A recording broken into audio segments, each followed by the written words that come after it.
you, Jesus, for everything that you've done in my life. I just want to say thank you.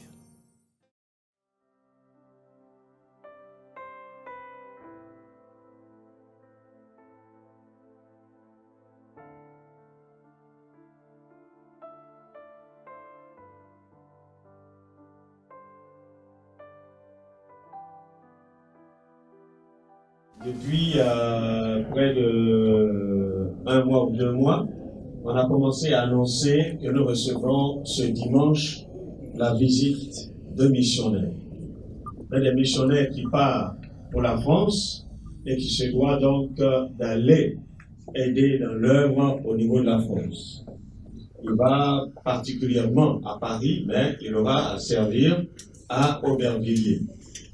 Il n'est pas venu seul, il est venu avec 2 frères, dont il aura l'occasion lui-même de les présenter tout à l'heure. Mais je voulais avoir la joie de présenter son épouse. Il faut dire que les frères servent à l'église des Assemblées de Dieu d'Adjamé, où il est le pasteur en second, auprès du pasteur Yahi Ebert, le docteur Yahi Ebert. Il est aussi, je parle des responsables de la jeunesse, régionale. Mais quand on sert, Dieu nous appelle parfois à aller ailleurs pour exercer le ministère.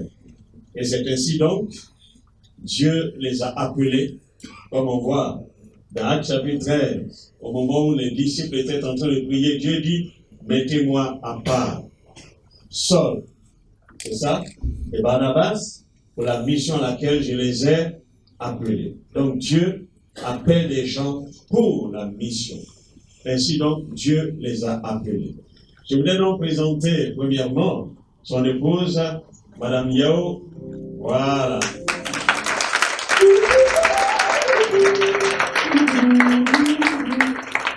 C'est elle qui épaule son mari et qui le soutient dans cette œuvre à laquelle ils ont été appelés.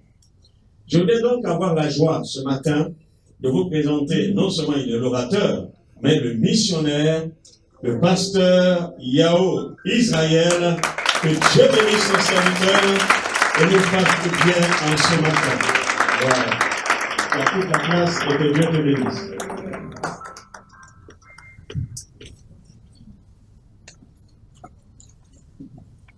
Gloire à Jésus. Voilà, nous voulons vous saluer dans le beau et précieux nom de notre Seigneur, le Sauveur Jésus-Christ de Nazareth.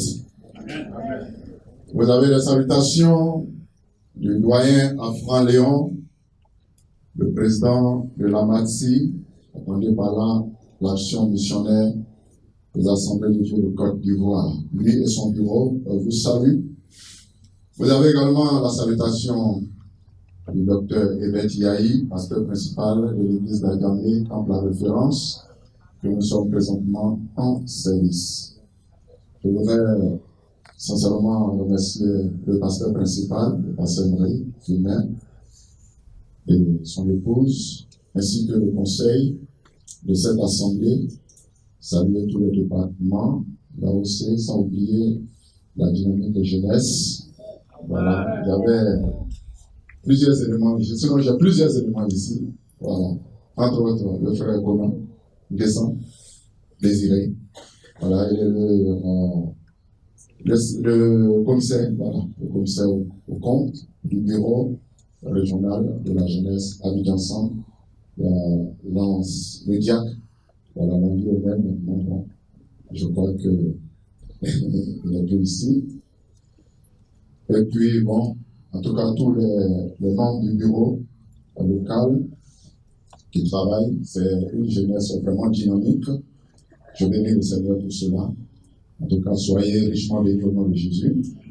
Et je dirais que ce matin, en tout cas, Dieu va vous faire du bien. Voilà. Pourquoi? Parce que c'est une église où le feu est déjà allumé. L'Esprit de Dieu est dans cette assemblée. Amen. Voilà. Et quand le feu est allumé, on ne fait plus d'efforts. Voilà. Dieu lui-même fait son œuvre. C'est cette conviction-là que j'ai. Voilà, contrairement à d'autres assemblées, quand tu vas, il faut d'abord allumer le feu, avant que ça ne prenne.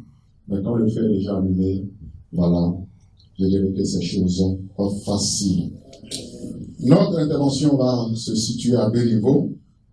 Nous allons commencer par d'abord l'écoute de la parole de Dieu, et puis ensuite passer à quelques nouvelles concernant la mission, et puis terminer par une offrande, comme cela avait été annoncé ici. Alors, je vous invite à prendre vos Bibles et nous allons lire deux textes. Le premier se trouve dans Daniel, chapitre 1, versets 1 à 9.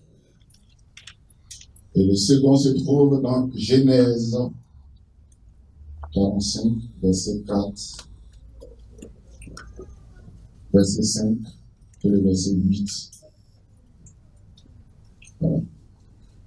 Avant que vous le trouviez, permettez-moi de vous présenter les frères qui m'ont accompagné. Ils sont aussi de l'église d'Agamé, dans la référence. Ce sont des appelés. Voilà, il y a le frère Roslin. Voilà, et le frère Martial. Voilà, Daniel chapitre 1, verset 1 à 9. Et puis Genèse 45, 4, 5 et le verset 8. Voilà, si vous le permettez, nous allons faire la lecture. Est-ce qu'on peut se tenir un peu debout? On aura le temps de s'asseoir pour écouter la bonne parole du Seigneur. Daniel chapitre 1, verset 1 à 9. La troisième année du règne de Joachim ou Joachim, roi de Juda, Nebuchadnezzar, roi de Babylone, marcha contre Jérusalem et la siégea. Le Seigneur livra entre ses mains Joachim, roi de Juda, et une partie des ustensiles de la maison de Dieu. Nebuchadnezzar apporta les ustensiles au pays de Chinéa, dans la maison de son Dieu. Il les mit dans la maison du trésor de son Dieu. Le roi donna l'ordre à Aspénaz, chef des eunuques, d'amener quelques-uns des enfants d'Israël de race royale ou de famille noble, de jeunes garçons sans défaut corporel, beaux de figure, doués de sagesse, d'intelligence et d'instruction, capables de servir dans le palais du roi, et à qui l'on enseignerait les lettres de la langue des Chaldéens. Le roi leur assigna pour chaque jour une portion des mets de sa table et du vin dont ils buvaient, voulant les élever pendant 3 années, au bout desquelles ils seraient au service du roi. Il y avait parmi eux, d'entre les enfants de Juda, Daniel, Anania, Misaël et Azaria. Le chef des eunuques leur donna des noms. À Daniel, celui de Belchassar. À Anania, celui de Shadrach. À Misaël, celui de Meshach. Et à Azaria, celui de Abednego. Daniel résolut de ne pas se souiller par les mains du roi et par le vin dont le roi buvait. Et il pria le chef des eunuques de ne pas les obliger à se souiller. Dieu fit trouver à Daniel la faveur et grâce devant le chef des eunuques. Voilà, nous prenons Genèse toujours dans cette opposition. Genèse chapitre 45, versets 4, 5 et 8. C'est l'histoire de Joseph et de ses frères. Joseph dit à ses frères, « Approchez-vous de moi. » Et ils s'approchaient. Il dit, « Je suis Joseph, votre frère que vous avez vendu pour être mené en Égypte. Maintenant, ne vous affligez pas et ne soyez pas fâchés de m'avoir vendu pour être conduit ici. Car c'est pour vous sauver la vie que Dieu m'a envoyé devant vous. Le verset 8. Ce n'est donc pas vous qui m'avez envoyé ici, mais c'est Dieu. Il m'a établi père de Pharaon, maître de toute sa maison et gouverneur de tout le pays d'Égypte. Amen. Voilà, on va rasseoir. Que le Seigneur bénisse l'écoute de sa parole.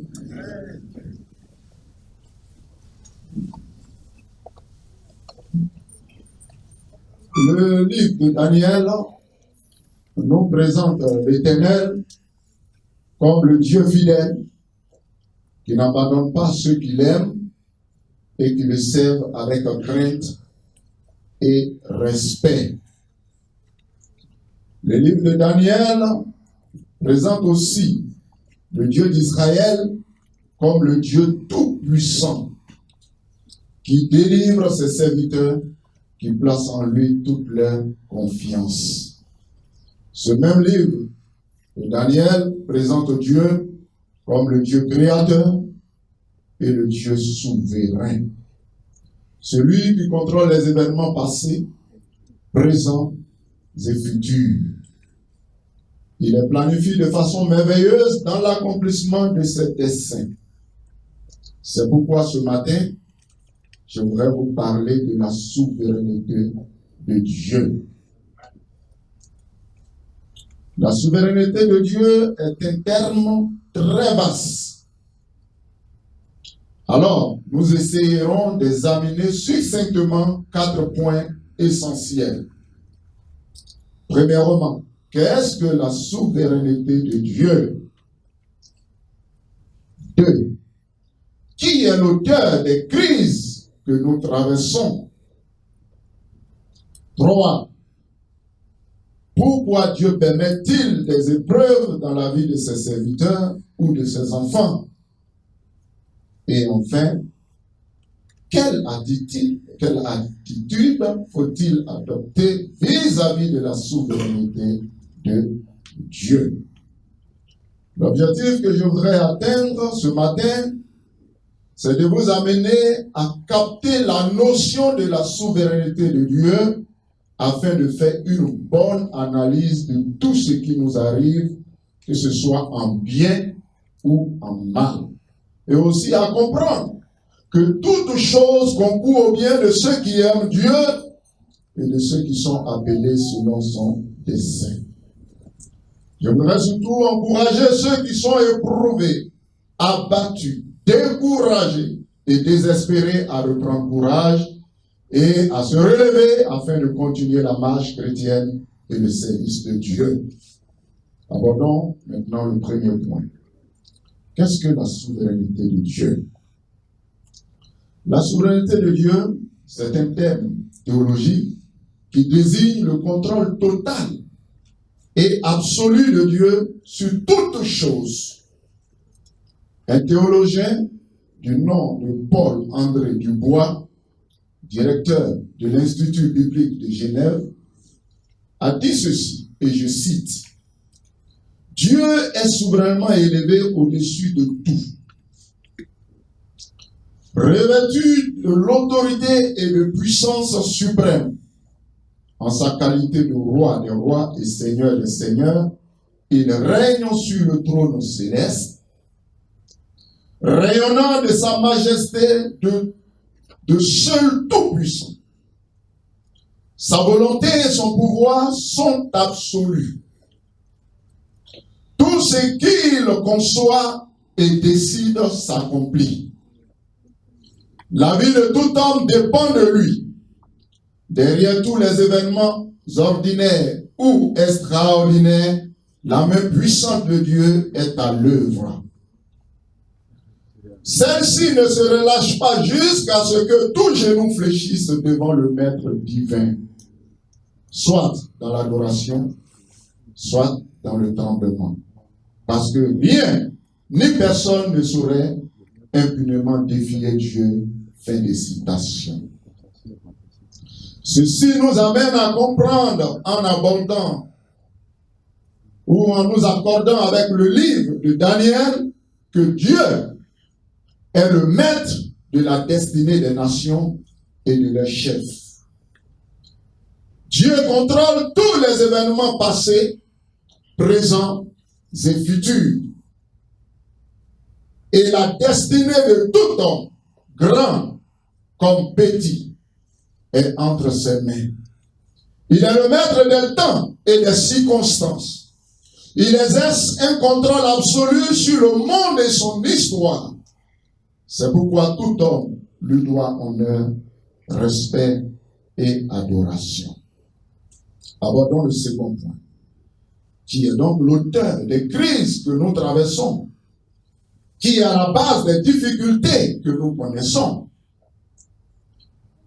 Je dirais, soit c'est l'homme lui-même, ou Satan et ses démons, ou c'est Dieu. Tout ce qui nous arrive a une cause.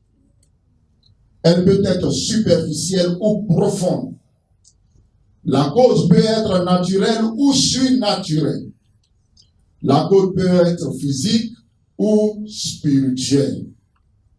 Voyons premièrement l'homme qui est à la base de ses propres souffrances. Quand nous lisons les 2 premiers versets de notre premier texte, il est dit que la 3e année du règne de Joachim, roi de Juda, Nebuchadnezzar, roi de Babylone, marcha contre Jérusalem et l'assiégea. Le Seigneur livra entre ses mains Joachim, roi de Juda. Et quand nous allons dans 2 Chroniques, le chapitre 30, 36 et le verset 8, il est écrit que le reste des actions de Joachim, les abominations qu'il commit et ce qui se trouvait en lui, cela est écrit dans le livre des rois d'Israël et de Juda. On parle ici des abominations de Joachim.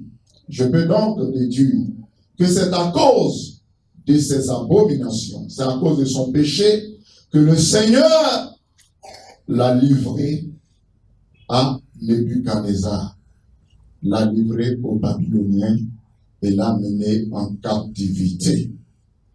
Bien-aimés frères et sœurs, la désobéissance à Dieu, à savoir le péché, attire sur la vie de l'homme le malheur, le trouble, la confusion, la peur, la défaite, la sécheresse spirituelle, la mort spirituelle, c'est-à-dire la séparation d'avec Dieu, voire même la mort physique. Deutéronome 28, 15 à 68, Romains 6, 23. Alors, si tu reconnais que tu traverses une véritable crise spirituelle, si tu es troublé, si tu souffres et si tu sais en âme et conscience que c'est un péché qui est à la base de toutes ces choses, humilie-toi donc ce matin, répands-toi, renonce au mal, abandonne le péché qui te ronge et qui te détruit. Alors tu auras la paix et tu expérimenteras l'amour et la bonté de Dieu. Tu vas donc sentir la présence de Dieu dans ta vie et ta vie sera restaurée. Et ainsi, tout ce qui est bloqué sera débloqué au nom de Jésus. Proverbe 28, versets 13 à 14. Deuxièmement, nous disons que Satan et ses démons sont la base des difficultés que nous connaissons pour la plupart du temps. Le but du diable, c'est de dérober, d'égorger et de détruire. Nous dit Jean 10, le verset 10. Donc, gloire soit rendue à Dieu de ce que Jésus est venu, afin que ses brebis aient la vie et qu'elles soient dans l'abondance.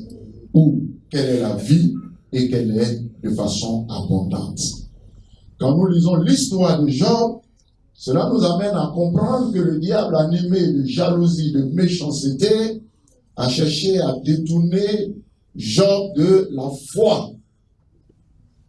Quand vous lisez le chapitre 1 et le chapitre 2, vous allez comprendre, tout simplement. Pas parce que Job est péché, mais le diable voulait donc le détourner de la voie de Dieu. Dans Luc 22, 31 à 32, Jésus disait un jour à ses disciples, il s'adressait particulièrement à Simon-Pierre, lui a dit, Simon, Simon, Satan vous a réclamé pour vous cribler comme le froment. Mais je priais pour toi afin que ta foi ne défaille point. Et toi, quand tu seras converti, affermis tes frères. Satan vous a réclamé pour vous cribler, pour vous faire souffrir, pour vous maltraiter. Mais Jésus a dit ceci, prenez courage. Alors, troisièmement, nous disons que Dieu est quelquefois aussi à la base de tout ce qui nous arrive. Pourquoi? Lamentation 3, le verset 37 nous dit ceci. Qui dira qu'une chose arrive sans que le Seigneur l'ait ordonné? Alors, en m'appuyant sur ce verset, je peux dire que c'est le Seigneur lui-même qui permet et qui autorise les situations qui nous arrivent. Quand nous lisons notre texte, le premier texte de base, le verset 6 nous dit que Daniel et ses compagnons ont été aussi livrés. Ce n'est pas parce que ces jeunes gens aient péché contre Dieu. Quand nous lisons le livre de Daniel dans son ensemble, nous comprenons que le livre de Daniel montre que ces jeunes gens avaient un bon témoignage. Ils avaient la crainte de Dieu. Ce sont des jeunes garçons pleins de foi, de courage, d'enthousiasme. Et la crainte de Dieu les animait. Cependant, ils ont été aussi comptés au nombre de ceux qui sont allés en captivité. Alors, comprenez bien, mes frères et sœurs, que les événements qui secouent notre monde, les crises sociopolitiques, voire militaires, que le monde connaît, que notre monde connaît, les justes ne sont toujours pas épargnés. Voilà. Nous sommes tous témoins, pour certains, de ce qui est arrivé en Côte d'Ivoire, de ce qui nous est arrivé. Il y a certains frères en Christ qui aimaient Dieu ou qui aiment Dieu, qui ont la crainte de Dieu, mais qui ont tout perdu. Non pas parce qu'ils aient péché contre Dieu. Ils ont subi des effets de la crise. Nous sommes en train de parler de la souveraineté de Dieu. Voilà. Il faut que nous captions très bien. Parce que certaines choses peuvent nous arriver. Si on n'a pas bien compris, on peut jeter l'éponge, on peut abandonner la foi, on peut tourner le dos au Seigneur. Alors, troisièmement, pourquoi Dieu permet-il cela? Premièrement, parce que nous sommes encore sur la terre. Je ne veux pas dire nous sommes issus d'Adam. L'un de nos professeurs nous disait ceci: aussi longtemps que nous sommes sur la terre, tout peut nous arriver. Tout. Que ça soit un bien ou un mal, tout peut arriver. Mais si on ne sait pas cela, si on ne comprend pas, qu'on est surpris, on peut se poser plusieurs questions, ou mille et une questions. Tout peut arriver. Parce que nous sommes tous ici, issus d'Adam. Dans nos veines coule le sang. Ce n'est pas parce que nous sommes chrétiens qu'on nous pince, on ne va pas sentir la douleur. Si on nous pince et on pince un inconverti, on va avoir la même réaction, on va avoir les mêmes douleurs. Parce que nous sommes faits de chair. En nous coule le sang. Et quelquefois, c'est à cause de la folie des autres que nous subissons ces choses, ces difficultés. Qu'est-ce que j'appelle la folie des autres? Tu peux être quelqu'un qui est discipliné quand tu es au volant. Tu respectes les faits du volant, toutes les règles de la conduite, tu respectes. Mais un inconscient, un fou, toi tu respectes le feu, mais lui, il n'a aucun respect pour le code de la route. Et puis voilà, il vient te prendre. Ou bien tu montes dans une voiture, quelqu'un inconscient, sur l'effet de l'alcool, de la drogue, Son apprenti crie, allez à 100 ans, allez, roule. Et puis allez, ils vont vous jeter dans le caniveau. Ce n'est pas parce que tu as péché, mais c'est à cause de cet inconscient, de ce fou. On peut subir quelquefois la folie des autres. Pourquoi Dieu permet cela? Que surtout ces jeunes garçons qui n'aient pas commis de péché. Pourquoi Dieu permet qu'eux aussi soient déportés à Babylone? C'est pour accomplir les desseins de Dieu. C'est pour accomplir la volonté de Dieu. C'est le Seigneur lui-même qui a envoyé ces jeunes garçons en mission pour aider leurs frères. Si, étant à Jérusalem, où se trouve le temple de Dieu, les gens n'ont pas eu la crainte de Dieu. Ce n'est pas étant loin du temple, le temple qui symbolise la présence de Dieu, là où Dieu réside pour les Israélites. S'ils n'ont pas eu la crainte de Dieu là, où se trouve la présence de Dieu, où Dieu réside, ce n'est pas étant loin de Dieu sur une terre étrangère, avec les inconvertis, que ces personnes vont avoir la crainte de Dieu. Donc Dieu a envoyé ces jeunes garçons comme des missionnaires, comme des pasteurs, pour pouvoir aider les autres à marcher dans les voies de Dieu. Et le témoignage de ces jeunes gens a bouleversé, je dirais, tout Babylone. Au point où le roi Nebuchadnezzar lui-même a confessé le nom du Dieu vivant, du Dieu puissant, à cause du témoignage de ces jeunes gens. Moi, je vais te dire, mon frère, ma soeur, si aujourd'hui tu traverses aussi des moments difficiles, il faut comprendre que quelque part la main de Dieu y est. Dieu a utilisé la manière forte pour obliger les enfants d'Israël à sortir de l'Égypte. Quand vous lisez Exode 1, le verset 7, le verset 22, nous voyons que le peuple de Dieu devenait de plus en plus puissant, fort, nombreux. Et dans Exode 2, verset 23, verset 24, ce peuple va connaître l'oppression, la souffrance. Mais quand nous allons un peu en arrière, dans Genèse 15, 13, Dieu avait dit à Abraham, Dieu lui a dit, sache que tes descendants seront étrangers dans un pays qui ne sera point à eux. Ils seront asservis et on les opprimera pendant 40 ans. Pendant 400 ans, excusez-moi. Verset 14, il dit, mais je jugerai les nations à laquelle ils seront asservis et ils sortiront ensuite avec de grandes richesses. En effet, l'Égypte n'était pas la destinée des enfants d'Israël. Ils étaient là pour un temps. C'était juste pour une transition. Mais comme tout marchait pour eux, tout prospérait autour d'eux, ils ont oublié la destinée de Dieu pour eux. Ce que Dieu avait promis pour eux, c'était Canaan. Mais comme tout marchait bien, ils ont oublié les destinées. Il a fallu que Dieu lui-même utilise la manière forte. Il va susciter un pharaon qui n'a point connu Joseph pour les obliger à partir.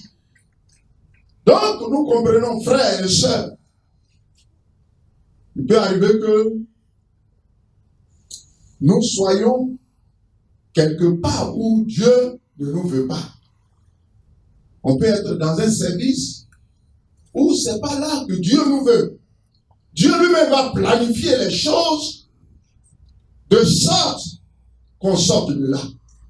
Mais si on n'a pas compris que Dieu est derrière, on va s'en prendre à tout le monde. peut-être même prêt à tout casser, à maudire tout le monde. C'est pourquoi il est important de capter la notion de la souveraineté de Dieu. Pourquoi Dieu permet cela? Pourquoi Dieu a permis que ces jeunes gens puissent connaître ou subir aussi la souffrance, les épreuves que les autres qui vivaient dans le péché? C'est parce que Dieu était en train de les préparer en vue d'une grande œuvre. Ils étaient en préparation. Ils étaient à l'école de Dieu. Dieu est en train de les former. Bien-aimés frères et sœurs, pour que Dieu nous confie une grande et lourde responsabilité, Dieu nous amène dans son école. Dieu lui-même nous façonne. Dieu lui-même nous brise. Il brise notre caractère. Il nous façonne à l'image de notre Seigneur Jésus. Et quelquefois, ce n'est pas facile. Nous sommes comme de la gîte entre les mains du potier. Il nous donne la forme qui lui sied. Il nous donne la forme qui lui plaît. Il peut faire le pot, il regarde. Si ça ne lui plaît pas, il peut tout casser. Il peut reprendre encore jusqu'à ce qu'il soit satisfait. Mais souvent, on ne comprend pas. Quand Dieu est en train de nous travailler, il est en train d'extraire les éléments qui ne sont pas à la gloire de son nom, de notre vie. Il est en train de nous émonder pour que nous portions beaucoup de fruits, pour que nous servions à la louange, à sa gloire. C'est comme les instrumentistes qui sont là, qui jouent aux instruments. Quand la guitare est bien réglée, les cordes bien réglées, quand on joue, ça donne un bon son. Mais si la corde pouvait dire non, ça fait mal. Quand le tam-tam est bien serré, quand on tape, ça donne un bon son. Mais quand on serre, ça fait mal. Mais pour produire le bon son, il faut serrer. Il faut bien tendre la peau pour que ça donne un bon son. Quand on tape, c'est agréable à entendre. Mais quand c'est pas bien tendu, bien, ça fait poteau. Quand c'est bien tendu, mais Dieu veut te tendre. Dieu veut bien te serrer pour que tu donnes un bon son, pour que tu sois agréable, pour que tu sois utile, pour que tu sois efficace, pour que tu sois puissant pour lui. Amen. Dieu est en train de faire une œuvre dans ta vie, mon frère, ma soeur. Dieu est en train de faire une grande œuvre dans ta vie. Dieu est en train de te préparer dans le secret, en vue de grandes choses, en vue des responsabilités, même dans la société. Aujourd'hui, pour que quelqu'un occupe une lourde responsabilité dans la société, il faut que cette personne-là soit bien formée, bien travaillée, bien préparée, avant qu'on ne lui confie de telles responsabilités. Nous connaissons l'histoire de Moïse. Moïse était dans le palais de Pharaon. Mais quand il a senti que ce n'est pas là sa place, Dieu lui-même va diriger et planifier les choses pour qu'il sorte. Il allait tuer un Égyptien, vouloir défendre ses frères, mais ce n'était pas là le temps de Dieu. Il voulait sauver sa nation. Il sentait le besoin de servir Dieu. Mais Dieu va l'emmener dans le désert à Mandia pour aller le travailler, le préparer pendant 40 ans. Le travailler jusqu'à ce qu'il vienne pour sauver les enfants d'Israël. Mais dans le désert, ce n'est pas facile. Quelqu'un qui était dans le palais, où il a tout ce qu'il veut, tout ce dont il a besoin, était à sa disposition. Mais le Seigneur va l'envoyer dans le désert, dans la souffrance, où il y a tous les moustiques. C'est en vue de le préparer. Quand le temps de Dieu est arrivé, Dieu l'a envoyé. est pour délivrer les enfants d'Israël. Le dernier point, quelle attitude devons-nous adopter vis-à-vis de la souveraineté de Dieu? La première des choses, bien-aimés, nous devons nous garder de pécher contre Dieu. Nous devons éviter les murmures, le découragement et l'abandon de la foi. En effet, tout était réuni pour les enfants d'Israël. Je veux parler de Daniel et ses amis et ses compagnons, de se livrer au péché. Tout était réuni. Premièrement, ils n'étaient plus à Jérusalem. Ils étaient loin de la présence de Dieu. Donc ils pouvaient vivre dans le péché. Ça, c'est le premier élément. Le deuxième élément, ces jeunes gens avaient beaucoup d'atouts et de qualités. Il est dit qu'ils étaient intelligents et sages. Et non seulement ça, ils sont aussi de la famille noble. Et c'était des jeunes gens qui étaient beaux de figure, de visage. Comme on le dit chez nous, des jolis garçons. Sans produit de rien. Mais aujourd'hui, quand quelqu'un est un peu intelligent, il va utiliser son intelligence là pour vivre dans le péché, dans le mal. Il y a des élèves qui sont très intelligents à l'école. Quand les autres viennent, les filles viennent pour apprendre, ils vont profiter de l'intelligence là pour vivre dans le péché. Donc quand ils ont un peu d'argent, c'est fini. J'étais dans une ville à l'intérieur. Il y a un jeune homme qui a commencé à travailler. Et il va utiliser son argent pour séduire les jeunes filles de l'église. Arrivé un moment, il y avait des palabres dans l'église, des jalousies et autres. Tout le monde était au courant sauf le pasteur. Toujours palabres dans l'église, entre le groupe des jeunes filles, toujours il y avait palabres. Alors que ce jeune homme l'avait enceinté 5 jeunes filles dans l'église. Ce que je suis en train de dire, c'est quelque chose, c'est pas pour distraire ou bien, non.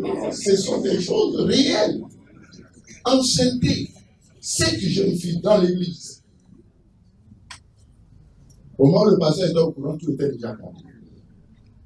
Parce qu'il avait un peu d'argent. Au lieu d'aider les sœurs à se prendre en charge, les aider à trouver du travail, lui va profiter de son argent pour détruire les vies, détruire les foi. Aujourd'hui, il y en a beaucoup comme ça. Mais ces jeunes gens, ils avaient tout. Et étant là-bas, ils étaient dans le palais royal. Ils étaient chez Nebuchadnezzar. C'est là-bas qu'ils étaient. Ils avaient tout. Tout était à leur disposition pour vivre dans le péché. Mais déjà même, le verset 8 de notre premier texte de base, Daniel, le chapitre 1, le verset 8, il a dit ceci, Daniel a dit ceci, le texte dit ceci: Daniel est résolu de ne pas se souiller par les mains du roi et par le vin dont le roi buvait. Il a résolu de ne pas pécher contre Dieu, de ne pas souiller son corps. Et à cause de leur foi, dans le chapitre 3, on les a jetés dans une fournaise ardente. Parce qu'ils ont refusé d'adorer une statue. La statue du roi qui était érigée. Ils ont refusé d'adorer ce roi. Ils se sont retrouvés dans une fournaise ardente. Mais le Seigneur ne les a pas abandonnés. Même étant dans la fournaise, le Seigneur était là avec eux. Le Seigneur est venu à leur secours. Je vais te dire ce matin. Peut-être toi aussi, aujourd'hui, tu es éprouvé. Tu connais des moments difficiles. Mais laisse-moi te dire que le Seigneur est avec toi. Et la promis est avec toi tous les jours jusqu'à la fin du monde. Matthieu 28, le verset 20. Également Jean 16, le verset 33. Jésus a dit à ses disciples, prends courage. Il dit, vous aurez des tribulations dans le monde, mais prenez courage parce que j'ai déjà vaincu le monde. Prenez courage. Prends courage, mon frère. Prends courage, ma soeur. Le Seigneur a déjà vaincu le monde. Il est avec toi. Alors, comme je le disais tantôt, ces jeunes gens, tout était réuni pour qu'ils pêchent contre Dieu. Ils étaient beaux. Ils pouvaient se livrer aux jeunes filles de leur temps. Et aujourd'hui aussi, quand on dit à une jeune fille, hey, maman, tu es jolie, oh. C'est fini. Son cœur est mort en même temps. Oui, c'est fini. On dit, tu es jolie. C'est fini. Mais ces jeunes gens n'ont pas péché contre Dieu. Peut-être aujourd'hui, tu es en train de souffrir. Peut-être tu n'as pas le minimum même. Peut-être tu as connu un temps de gloire. Mais aujourd'hui, tu traverses des moments difficiles. Ne pêche pas contre Dieu. Ne murmure pas contre Dieu. N'abandonne pas la foi. Mais tiens bon. Tiens bon. Tout était réuni pour Job.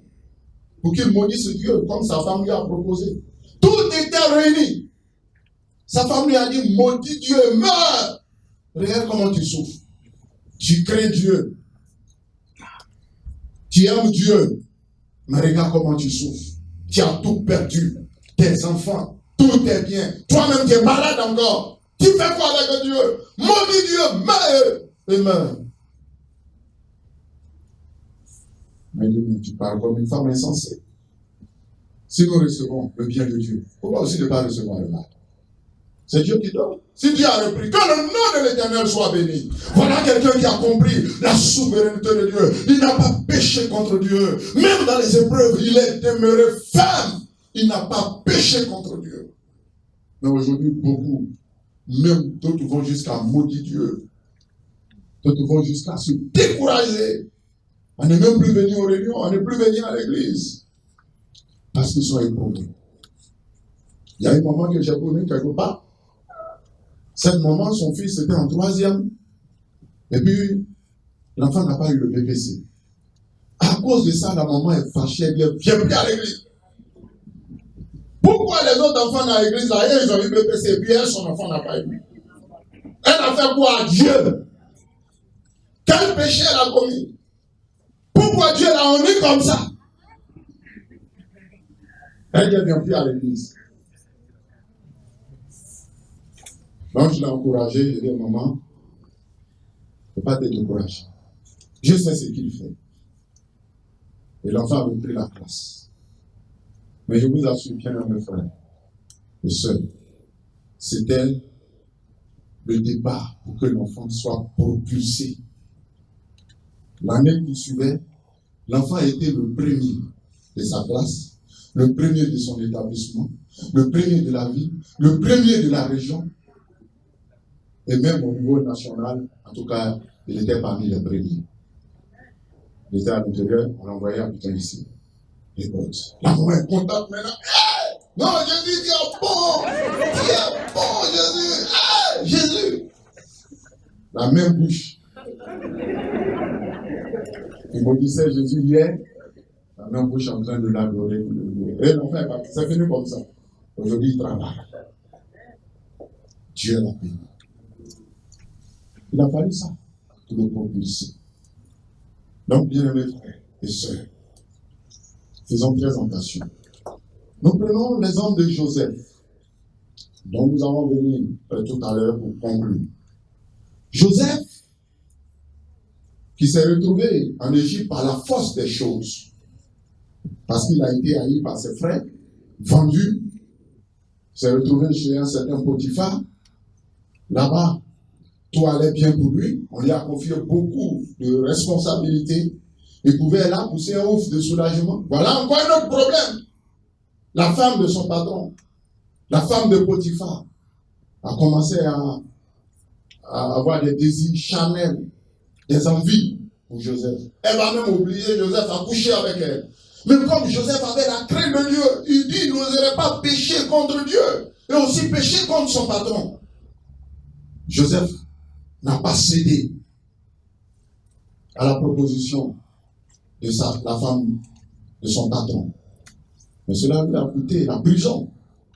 Il s'est retrouvé en prison. Parce que la femme voulait le brutaliser. Joseph a abandonné son manteau, il a fui. Elle a commencé à crier, oh, venez voir, oh, venez, le jeune juif là, il est venu, il veut s'abuser de moi, il veut m'abuser. Venez, venez, venez, venez, venez, venez, venez. Il s'est retrouvé en prison. Son patron n'était pas là. Ils étaient deux. Mais le problème est où? Sa femme de son patron a l'argent. Elle peut même l'aider à le caser encore. Elle peut même rendre un bon témoignage de lui. Tout était réuni pour que Joseph se livre au péché. Mais à cause de la crainte de Dieu, Joseph n'a pas cédé. Et je crois que je suis même dans la pensée même avec votre thème de l'année. Je crois que c'est un thème quinquennal. C'est l'année, non? Voilà. Dieu est sur son trône d'éternité en éternité. Bien mes frères, Dieu est sur son trône. C'est pourquoi on doit le respecter. Ne pêche pas. Je te demande pardon. Ne pêche pas contre Dieu. Peu importe ce qui t'arrive. Peut-être aujourd'hui tu es souffrant. Peut-être aujourd'hui tu manques beaucoup de choses. Peut-être aujourd'hui tu vois les autres prospérer autour de toi. Mais reste tranquille. Ton temps arrive. Dieu fait toutes choses bonnes en son temps. Chaque chose en son temps. Deuxièmement, il faut bénir le nom de Dieu. C'est l'attitude que nous devons avoir. Devant toutes les réalités, devant toutes les situations, il faut bénir le nom de Dieu. Comme Job l'a fait. Job 1, verset 21. Il dit, je suis sorti nu du sein de ma mère. Et nu je retournerai dans le sein de la terre. L'Éternel a donné. Et l'Éternel a ôté. Que le nom de l'Éternel soit béni. Job a béni le nom de l'Éternel. Troisièmement, nous devons nous recommander entièrement au Seigneur. Recommander notre sort au Seigneur. Psaume 37, verset 5. Recommande ton sort à l'Éternel, mets en lui ta confiance et il agira. Recommande ton sort ce matin à Dieu. Ta destinée entre les mains de Dieu, ton avenir entre les mains de Dieu. Dieu a des projets de paix pour toi. Des projets de paix et non de malheur. Comme il disait à Israël, dans Jérémie 29, verset 11. Dieu a des projets de paix pour toi. Et non de malheur, afin que tu aies un avenir et de l'espérance. Recommande ton sort à l'Éternel. Recommande ta vie à Dieu. Recommande ton foyer au Seigneur. Recommande la vie de tes enfants au Seigneur. Recommande tes activités à Dieu. Recommande tes projets au Seigneur. Recommande toutes choses au Seigneur, tes affaires. Recommande au Seigneur.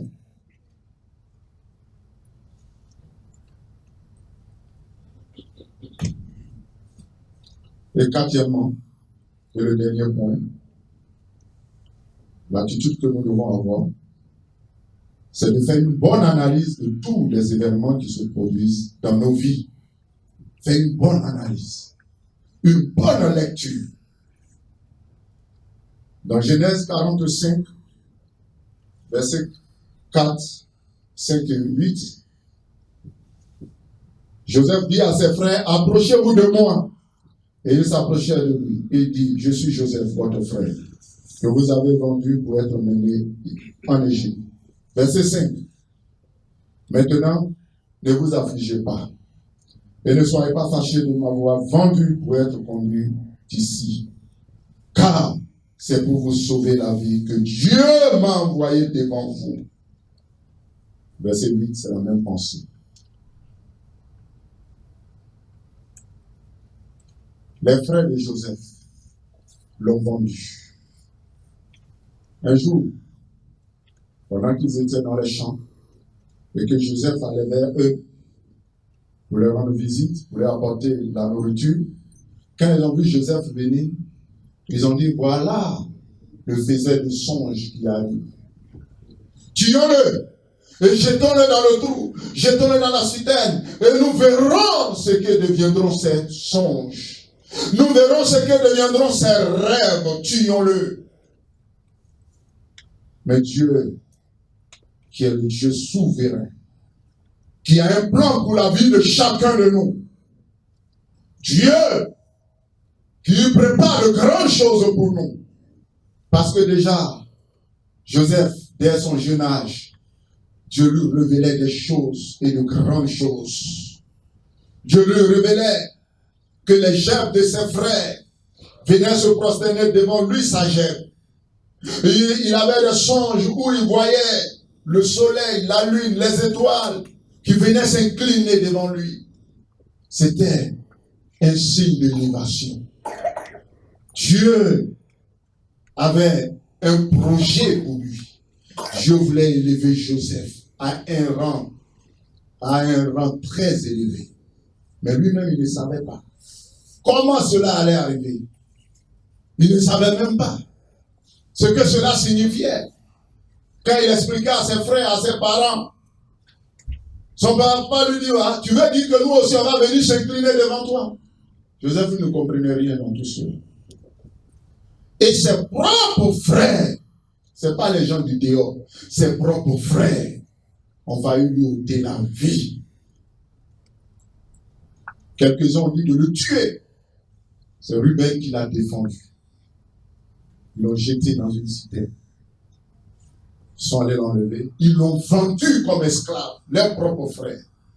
Ils sont allés dire à leur père qu'il y a une bête sauvage qui l'a dévoré, qui l'a tué. Ils ont fait le deuil, les funérailles de Joseph. Il va se retrouver en Égypte.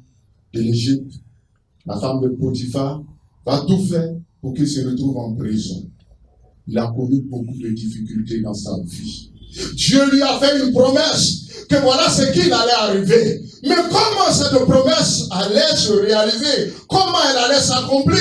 Chose n'a pas été facile pour lui. La révélation et l'accomplissement, c'est deux choses différentes.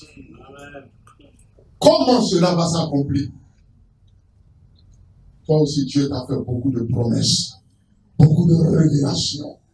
Mais ce que tu vis aujourd'hui est le contraire de tout ce que tu as entendu, de tout ce que Dieu t'a montré, de tout ce que Dieu t'a dit. Et tu te demandes, mais est-ce que c'est vrai? Est-ce que c'est vrai? Joseph va se retrouver en prison. Et la promesse de Dieu va s'accomplir pour lui. Va se réaliser. Il va interpréter le songe de Pharaon qui était là à cette époque. Et après l'interprétation de ce songe, ils vont l'établir comme gouverneur, comme le premier ministre de tout l'Égypte. Quelqu'un qui était prisonnier. Un prisonnier, ils vont l'enlever, ils vont le faire sortir de la prison et le rétablir. La main de Dieu était derrière tous ces événements qui sont arrivés à Joseph. La main de Dieu était derrière. Et Joseph a capté cela. Il a compris la souveraineté de Dieu. Il a fait une bonne analyse de tout ce qui lui est arrivé. Il a dit à ses frères, je suis Joseph, votre frère, que vous avez vendu pour être mené en Égypte. Il dit, maintenant ne vous affligez pas et ne soyez pas fâchés de m'avoir vendu pour être conduit ici. C'est pour vous sauver la vie que Dieu m'a envoyé devant vous. Il dit, c'est Dieu qui m'a envoyé devant vous. Ce n'est pas vous. Vous n'êtes pour rien dans cette affaire. Mais c'est Dieu. Joseph avait toutes les conditions étaient réunies pour Joseph pour se venger avec la dernière énergie. Détruire même ses frères. Si possible, les tuer ou bien les mettre en prison à vie. Il avait tous les éléments pour se venger d'eux. Parce qu'il était maintenant en position de force. Mais il a compris que c'est Dieu qui était derrière tous ces événements, toutes ces difficultés qu'il a connues, ces épreuves sur épreuves qu'il a connues. Dieu y était pour quelque chose. Il a compris cela. C'est pourquoi il a octroyé le pardon à ses frères. Il a pardonné. Mon frère, ma soeur, peut-être toi aussi, dans la vie, tu as connu beaucoup de frustration, tu as connu beaucoup de blessures, tu as connu beaucoup de rejet. Les gens ne t'ont pas compris. Les gens ne t'ont pas compris. Tout ce que tu faisais, on voyait un diable, on voyait tout méchant, tout mauvais. Les gens ne te comprenaient pas dans tout ce que tu disais, dans tout ce que tu faisais. À cause de cela, tu as été rejeté, tu as été méprisé, humilié, honni devant tous. Et cela, oui, tu as entretenu des sentiments amers en toi. Même des sentiments de vengeance en toi. Mais je vais te dire ce matin, mon frère, je vais te dire ce matin, ma soeur, quand Dieu est avec toi, quand Dieu veut faire quelque chose de grand pour toi, quand Dieu veut t'amener loin, quand Dieu veut t'équiper, quand Dieu veut te travailler, pour te confier de grandes responsabilités, c'est lui qui permet quelquefois ces choses. Il faut que tu comprennes. Il faut que tu comprennes. C'est pourquoi ce matin, oui, il faut pardonner. Peut-être aujourd'hui tu es bien placé dans la société. Mais comment tu es arrivé là? Ce n'a pas été facile pour toi. Ce n'a pas été facile pour toi. Peut-être tes propres parents, tes tuteurs, ou je ne sais qui encore. Oui, ta tante, ton oncle, ou la femme de ton père, ou le mari de ta maman. Peut-être t'ont fait souffrir, ils t'ont maltraité, mais malgré cela aujourd'hui, tu es bien placé. Je vais te dire, mon frère, ma soeur, oui, il faut pardonner tout ce qui s'est passé. Il faut pardonner, il faut bénir le nom de Dieu, parce que c'est Dieu qui a voulu, qui a permis qu'aujourd'hui tu sois bien. Maintenant toi, peut-être ce que tu devais être, les gens t'ont empêché. Tu avais une vision, tu voulais arriver loin. Tu voulais peut-être poursuivre tes études, mais il n'y a personne pour t'aider. Oui, peut-être les gens même étaient à la base, ils ont commandité des cours. C'est toi qu'on devait peut-être envoyer. Tu avais une bourse, c'est à toi qu'on devait remettre la bourse. Mais par la force des choses, cette bourse a été remise à quelqu'un d'autre. Cette bourse a été remise à quelqu'un d'autre. Mon frère, ma soeur, ce que je te demande ce matin, tout ce qu'on t'a fait, il faut pardonner. Parce que Dieu veut te bénir.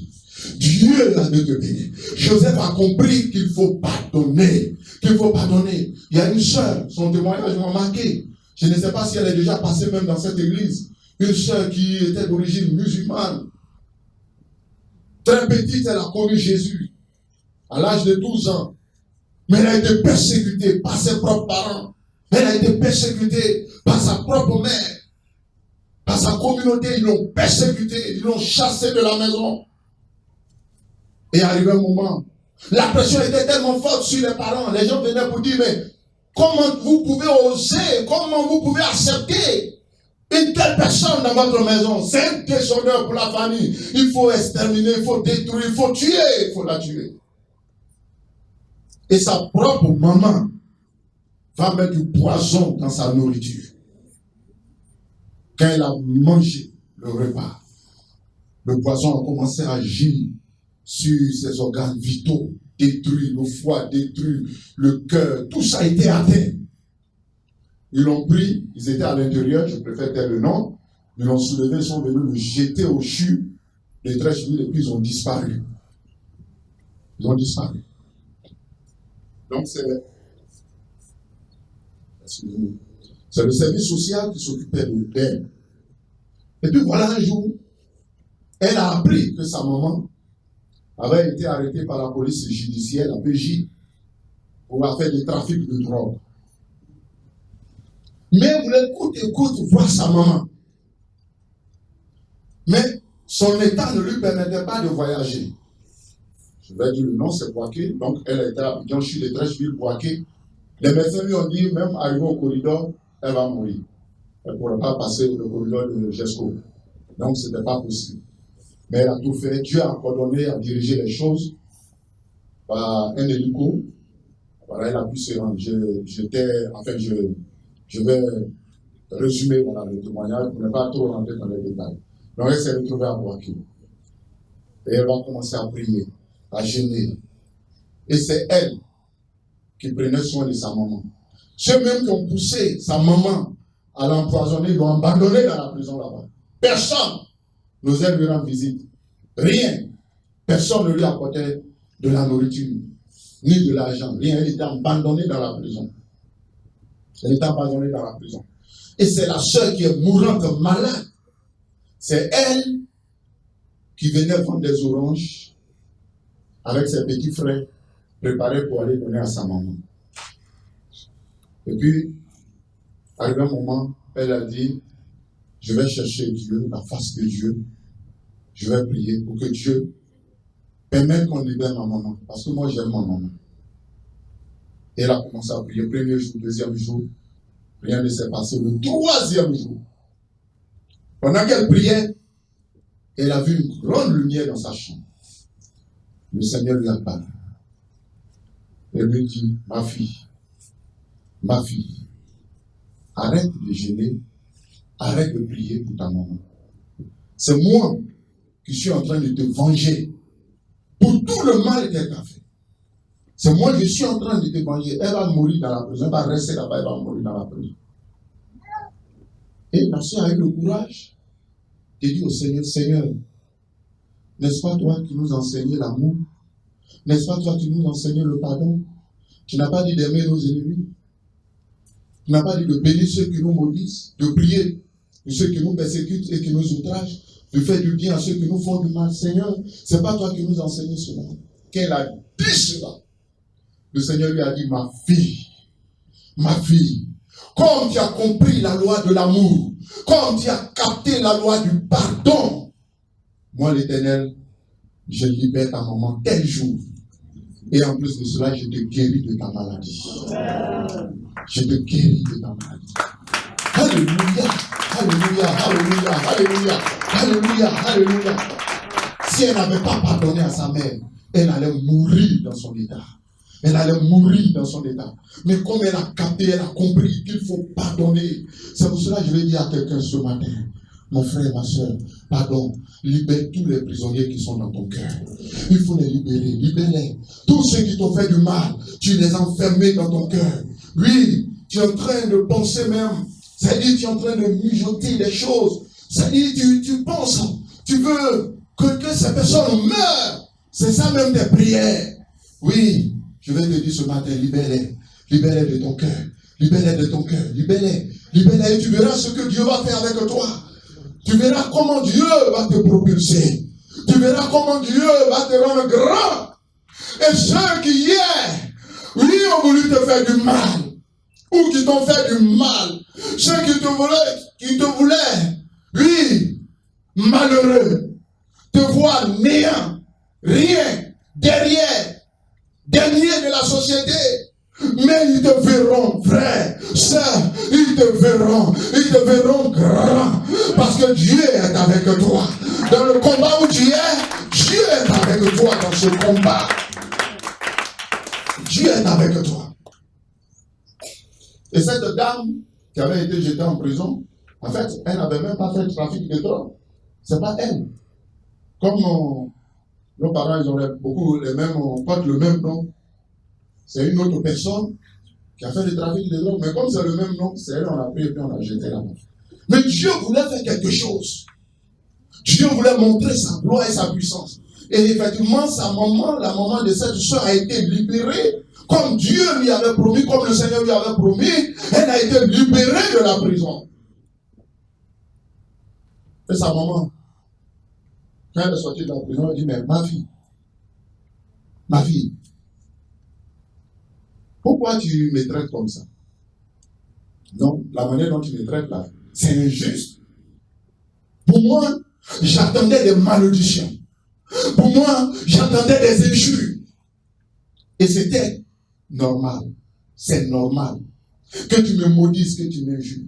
Mais regarde, mes propres parents, ceux-mêmes qui m'ont poussé à te faire du mal, ceux qui m'ont poussé à te tuer, ceux qui m'ont poussé à mettre du poison dans ta nourriture, ils m'ont tous abandonné. Mais toi que je voulais tuer, c'est toi qui es venu me sauver la vie. C'est toi qui es venu me faire sortir de la prison. C'est toi qui es venu me donner à manger. Ceux qui m'ont poussé à faire du mal m'ont tous abandonné.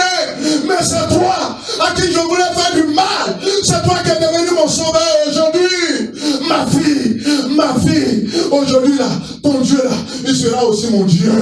Ton Dieu sera mon Dieu. Aujourd'hui je vous parle. Oui, ce moment s'est donné à Jésus de Nazareth. Elle accepte Jésus de Nazareth.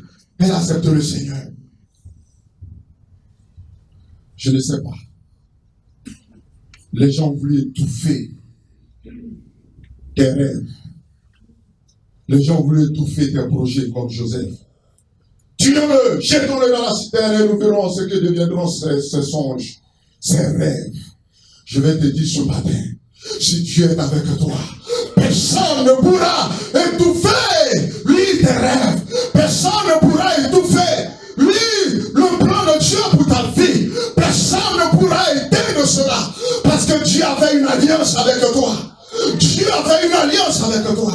Et Dieu a besoin de toi pour de grandes choses. Dieu voit loin. Toi, tu vois tout près. Mais Dieu voit loin. Dieu voit loin. Et je vais te dire ce matin. Oui, mon frère, ma soeur. Oui, le temps est favorable pour toi. Pour que tu comprennes que toute chose concourt bien de ceux qui aiment Dieu. Tout ce qui t'arrive. Oui, bénis le nom du Seigneur.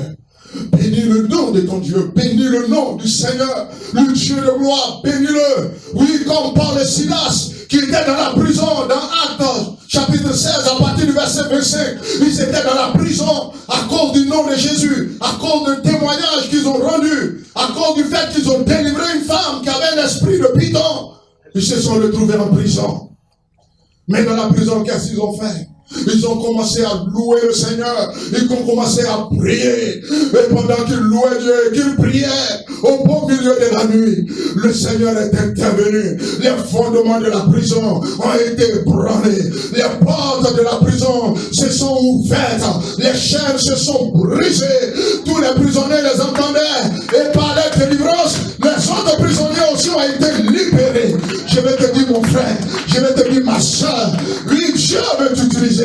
Par toi, par ton témoignage, Dieu veut libérer beaucoup de personnes. Je dis par ton témoignage, Dieu veut libérer beaucoup de personnes. Par ton témoignage, Dieu veut sauver beaucoup de personnes.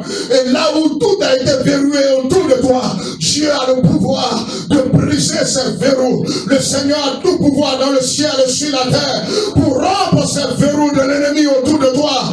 Les portes de la prison, les portes de la prison de l'ennemi, les portes de la prison des sorciers, tout ce que les sorciers ont planifié contre toi, en vue de te détruire, tout ce que les sorciers ont planifié pour te détruire. Mais le Seigneur ton Dieu, le Dieu de gloire, le Dieu de gloire, le Dieu de gloire, celui qui a su son trône d'éternité en éternité, celui qui règne, celui qui est souverain, celui qui est tout puissant, ton Dieu entre en action. J'ai dit ton Dieu entre en action pour te visiter, ton Dieu entre en action pour te sortir de là, ton Dieu entre en action pour te faire sortir, lui, de la prison de l'ennemi, parce que l'Éternel ton Dieu est vivant, ton Rédempteur est vivant, il n'a pas dit son dernier mot. J'ai dit ton Dieu n'a pas dit son dernier mot, le Seigneur n'a pas encore dit son dernier mot sur ta vie, ton Dieu n'a pas encore dit son dernier mot. Oh, merci Seigneur. Comment il y a un chacun? Il n'a pas encore dit son dernier mot. Si tes ennemis se réjouissent, c'est pour un temps. Ce n'est que pour un temps. Je dis, si tes ennemis se réjouissent aujourd'hui, ce n'est que pour un temps. Leur bouche sera fermée. La bouche de tes ennemis sera fermée. Parce que ton Dieu est avec toi. S'il a été avec Joseph, s'il a été avec Daniel et les amis de Daniel, oui, dans le feu, dans la fournaise ardente, la fournaise chauffée cette fois, l'Éternel ton Dieu aussi est avec toi. Même si tu passes au travail du feu, mon frère, ma soeur, le Seigneur a tout pouvoir d'éteindre le feu. Le Seigneur a tout pouvoir d'éteindre la puissance du feu. Et le feu n'aura qu'un effet sur ta vie. Même si, comme Daniel est jeté dans la fosse au lion, le Seigneur a fermé la gueule des lions. Dieu a tout pouvoir pour fermer la gueule de tous les lions spirituels, diaboliques, sataniques, qui veulent te détruire, qui veulent te broyer. Le Seigneur ferme la bouche pour toujours. Le Seigneur ferme la bouche pour toujours. Le Seigneur ferme la bouche pour toujours. Le Seigneur ferme la bouche pour toujours. Ton Dieu est avec toi. Courage. Garde la souveraineté de Dieu. Ce n'est pas encore fini avec toi. Tu as un plan merveilleux pour toi. Un plan glorieux pour ta vie. Les épreuves ne sont que des ponts pour t'aider à accéder là où le Seigneur veut t'envoyer. C'est un chemin que Dieu a tracé pour toi. C'est un chemin. Oui, ça va t'amener à la gloire. Ça va t'amener à la gloire. Ça va t'amener à la gloire. Oui, accroche-toi à ton Dieu. Attache-toi au Seigneur. Oui, peuple de Dieu. Peuple de Dieu. Peuple de Dieu. Peuple de Dieu. Vous avez connu beaucoup. Oui, certainement même des moqueries. Des gens. Vous avez connu des moqueries. Ils vous disent, vous n'avez pas dit, vous avez la foi. Ils vous disent, vous n'avez pas dit, vous pouvez. Oui, on verra ce que vous allez devenir. On verra ce que vos rêves vont devenir. Mais peuple de Dieu, je déclare que ton Dieu est vivant. Il est sur son trône. D'éternité, d'éternité. Il règne. Il est puissant pour décanter la situation. Rien n'est impossible à ton Dieu, peuple de Dieu. Rien n'est impossible à ton Dieu. Comprends que ton Dieu est avec toi.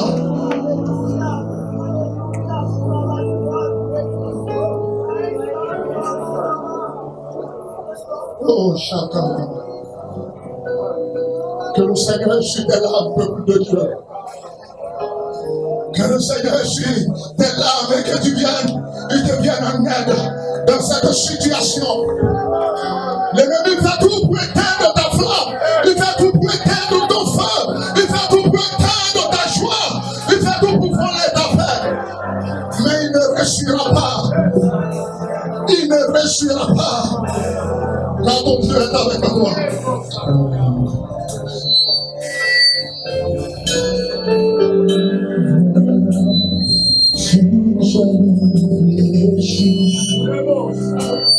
Au son de ta voix,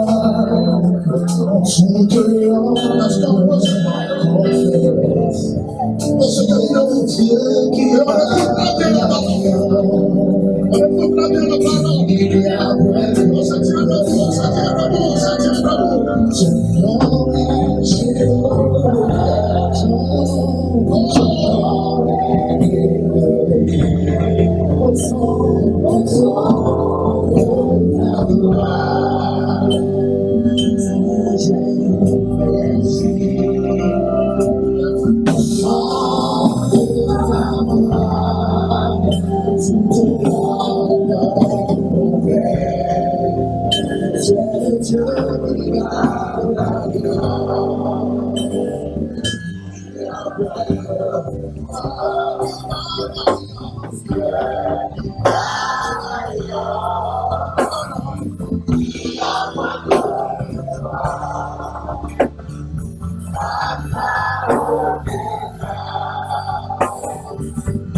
Je vais te dire ceci. De la manière, l'ennemi cherchait à ôter la vie de Moïse. Mais le Seigneur a préservé la vie de Moïse. L'ennemi cherchait à étouffer et éteindre l'étoile de Joseph. Mais le Seigneur a préservé sa vie jusqu'à l'accomplissement de son dessein.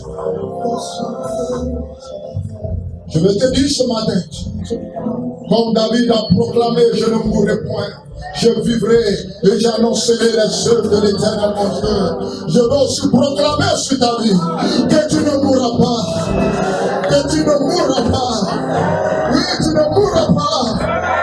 Tu verras la gloire de Dieu. Et tu vas annoncer la vertu du Seigneur. Tu vas annoncer les œuvres de l'Éternel ton Dieu. Tu vas annoncer la puissance de ton Dieu. Tu vas annoncer la toute puissance de ton Dieu.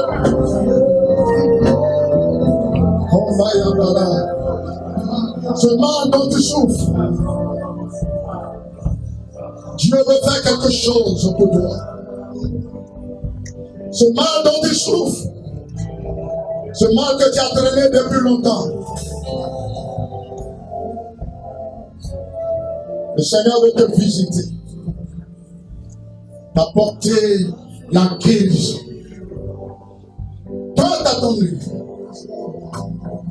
pour laquelle tu as prié depuis longtemps, pour laquelle tu as invoqué Dieu depuis longtemps. Et Dieu veut faire quelque chose avec toi. En plus de la guérison qui t'entoure, il te donne aussi le don de guérison. Il t'accorde le don de guérison afin que tu puisses toi aussi prier pour d'autres personnes. Parce que Dieu t'a fait passer par là pour que tu comprennes la douleur, pour que tu saches lire la souffrance de la douleur. En plus de la guérison qui t'entoure, aujourd'hui même, il t'accorde le don de guérison, un don puissant, un don puissant, un don puissant, un don puissant, un don puissant, pour que tu pries pour l'argent.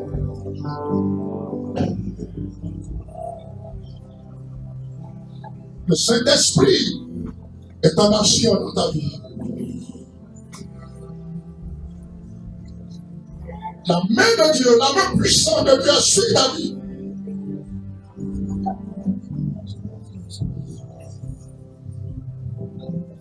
La gloire de Dieu, lui, vient sur toi. Comme le Seigneur a dit à Jérusalem, lève-toi, sois éclairé, car ta lumière arrive. Sur toi se lève la gloire de l'Éternel. Oui, les ténèbres règnent, mais toi sur toi, la gloire de Dieu se lève. Dieu fait briller sa lumière sur ta vie. Tu es en train d'ouvrir tes yeux, tu es en train de comprendre un peu ta vie. Combien de fois Dieu t'a sauvé des situations difficiles? Combien de fois Dieu a décanté des situations pour toi? C'est parce que la main de Dieu est sur ta vie, la main de Dieu est avec toi. Dieu t'a conduit dans ton parcours depuis ton enfance jusqu'à ce jour. Tu as vu la main de Dieu dans ta vie.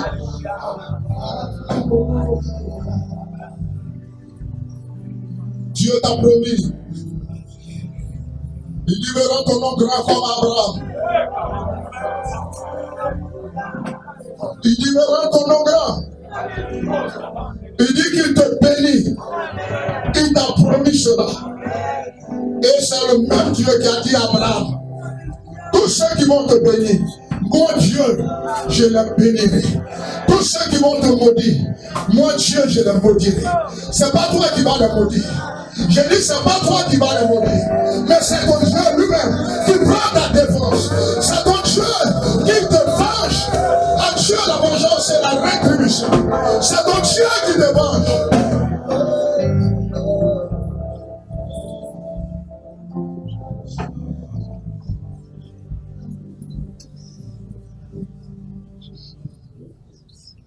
Seigneur, merci pour ton peuple. Je suis limité parce que je suis un homme. Mais toi, tu es souverain. Rien ne t'échappe. Tu as un contrôle total et absolu sur les lois de la nature, sur tous les événements passés, présents et futurs. La destinée de l'homme est entre tes mains. Notre vie est entre tes mains. La vie de ton peuple est entre tes mains. Notre vie n'est pas dans la main des hommes, n'est pas dans la main des méchants, n'est pas dans la main des sorciers, des mystiques, mais notre vie est entre tes mains. Et tu nous gardes jalousement, car notre vie est cachée avec Dieu en Christ Jésus, parce que nous sommes morts avec Christ. C'est pourquoi ce matin, Seigneur, tu connais les besoins des uns des autres. Pour d'autres, c'est le problème spirituel. Pour d'autres, c'est un péché qui les a paralysés. Mais Seigneur, tu es le Dieu d'amour, de compassion, le Dieu qui pardonne et le Dieu qui relève. Pour d'autres, c'est un problème spirituel, problème moral. D'autres, c'est un problème financier, d'autres matériel. Pour d'autres, c'est un problème de foyer. Pour certains, c'est un problème avec les enfants, avec les parents, avec le voisinage, avec les collègues, Seigneur, avec les frères et sœurs. Mais peu importe la situation, peu importe le problème, Seigneur, toi qui as délivré ton serviteur Joseph, qui a délivré Daniel et ses amis, Seigneur, que cette main qui est toujours agissante, que cette main intervienne dans la vie de mon frère, dans la vie de ma soeur, au nom de Jésus de Nazareth. S'il y a un blocage, que ce blocage soit levé aujourd'hui, que ce blocage soit ôté aujourd'hui, que ce blocage soit brisé aujourd'hui, au nom de Jésus, que toute forme de joug soit brisée, au nom de Jésus de Nazareth. S'il y a une résistance quelque part, que cette résistance soit brisée, au nom de Jésus de Nazareth, et que la vie soit libérée, que le cœur soit libéré, au nom de Jésus de Nazareth. La bénédiction de mon frère et de ma soeur qui a été pris en otage, au nom de Jésus, que sa bénédiction soit libérée aujourd'hui dans le domaine du mariage, que sa bénédiction soit libérée dans le domaine du travail, que sa bénédiction soit libérée au nom de Jésus. Merci Seigneur, à toi toute la gloire au nom de Jésus. Venez vous rasseoir. Et le pasteur principal va bénir le Seigneur pour vous.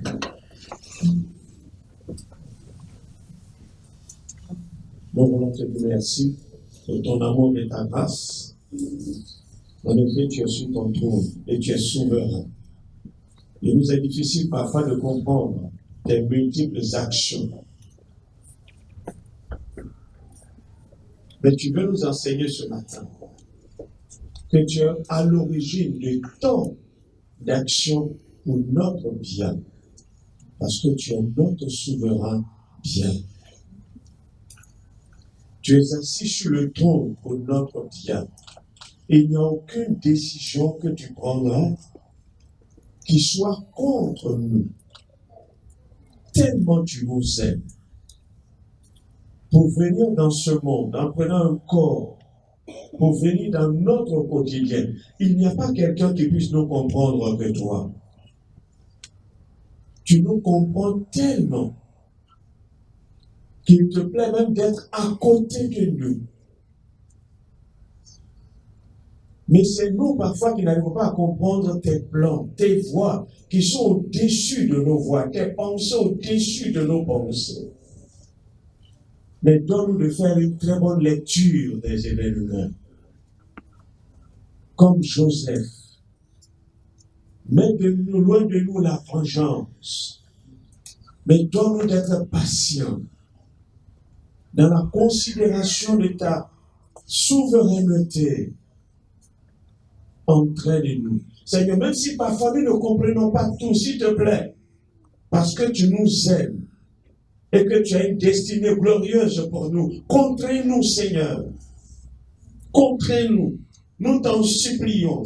Ne nous laisse pas égarer, nous perdre loin de ta face.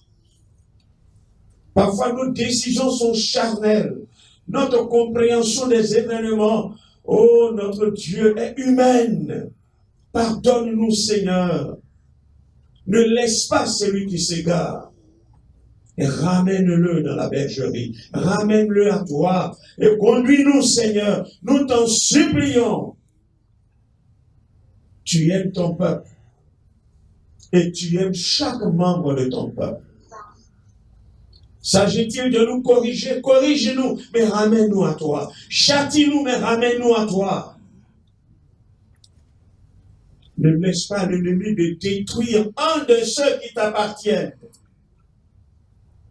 N'as-tu pas dit à Simon, Satan a voulu te cribler comme on crible froment, mais j'ai prié pour toi. Merci Seigneur pour celui que tu délivres et que tu libères.